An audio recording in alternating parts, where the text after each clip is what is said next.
Vào đây.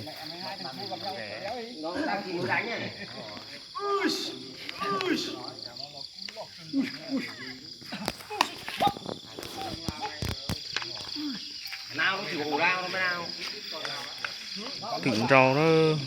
Rồi, còn là lao luôn mà. Ô tụi nó rồng trọc cờ nhau lọc cái này.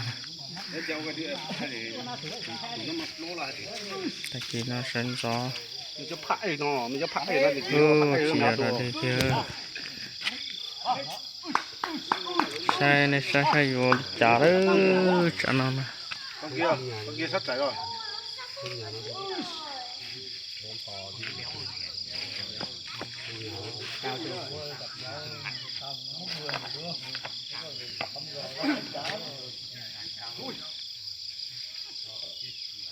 Chỉ lấy cho bố thủ cái bố thủ này.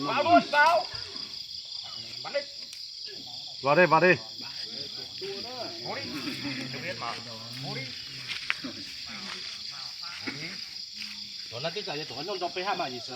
Chẳng cậu đó chỉ tao sẽ tư cái này nè. Nó thích đi đâu thì đi.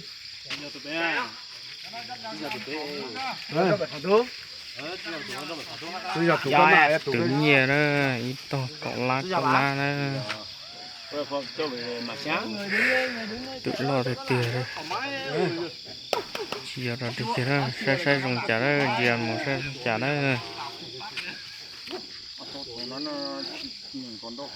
Đánh xa đi. Vâng. Đánh xa để cho cháu lặn đi. Để cho nó nhìn kỹ à. Còn là Khao cơn gầu này nè. không na gần rồi.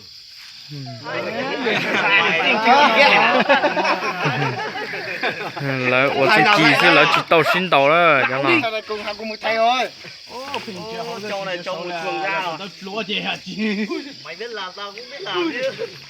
Cái đấy ban đầu như thế con kia mà lao vào thì Ô, một chén cơm đó, chia sang đi rong chả đó.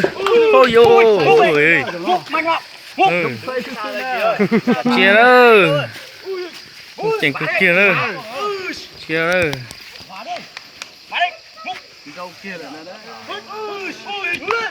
Ôi yo. Tốn thiên thông xứ là nó chia một sang này rong chả.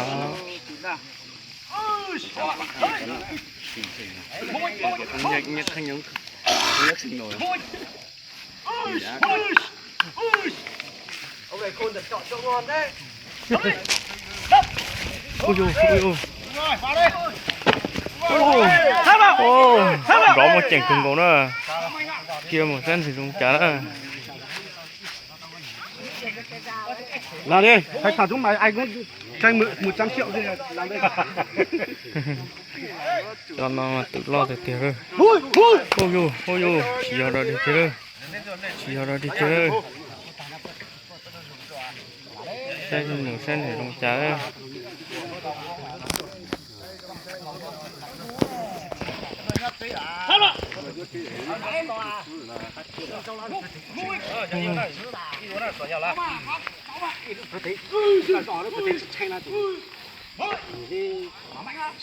Ôi đúng rồi.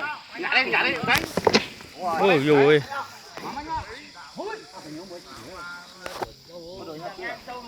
Tôi nhớ chế lại này. Cho lại cho nó đánh vào phần nhà nó đánh vào đó. Vào đây.